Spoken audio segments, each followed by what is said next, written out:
क्या बांग्लादेश में फिर से एक बार शेख हसीना की सरकार आने वाली है? क्या भारत विरोधी खालिदा जिया और मोहम्मद यूनुस के हाथों से सत्ता जाने वाली है? अगर ऐसा होता है तो ये भारत के लिहाज से एक बड़ी और अच्छी खबर होगी।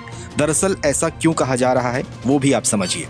बांग्लादेश में शेख हसीना की सबसे बड़ी विरोधी खालिदा जिया ने अचानक देश छोड़ दिया है। ऐसा कहा जा रहा है कि खालिदा जिया की तबीयत बेहद खराब हो गई है, जिसकी वजह से अचानक उन्हें एयर एम्बुलेंस के जरिए लंदन शिफ्ट किया गया है। आपको बताएं तो बांग्लादेश में मोहम्मद यूनुस की सरकार भारत से लगातार शेख हसीना के प्रत्यर्पण की मांग कर रही है। बांग्लादेश की सरकार ने शेख हसीना का पासपोर्ट भी रद्द कर दिया है, तो वहीं दूसरी ओर भारत ने शेख हसीना के वीजा की अवधि को बढ़ा दिया है। देश छोड़ते ही बांग्लादेश में शेख हसीना पर कई मामले दर्ज कर लिए गए थे।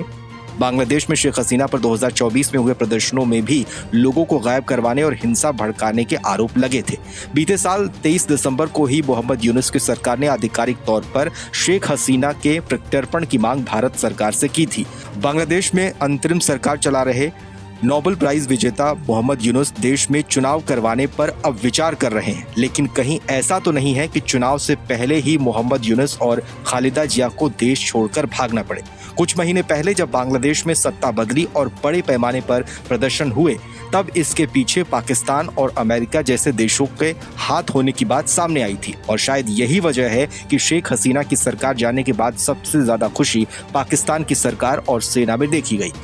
आपको बताएं तो शेख हसीना के कार्यकाल में खालिदा जिया को 17 साल की जेल की सजा सुनाई गई थी। उन पर प्रधानमंत्री रहते हुए भ्रष्टाचार के 2 मामलों में शामिल होने पर दोष भी सिद्ध हो गया था। हालांकि उनके समर्थक इस पूरे मामले को राजनीति से प्रेरित बताते रहे, लेकिन मोहम्मद यूनुस के सत्ता संभालते ही एक मामले में उन्हें बरी कर दिया गया। आपको बताएं तो बांग्लादेश में शेख हसीना की सरकार गिरने का सबसे बड़ा फायदा पाकिस्तान को हुआ था।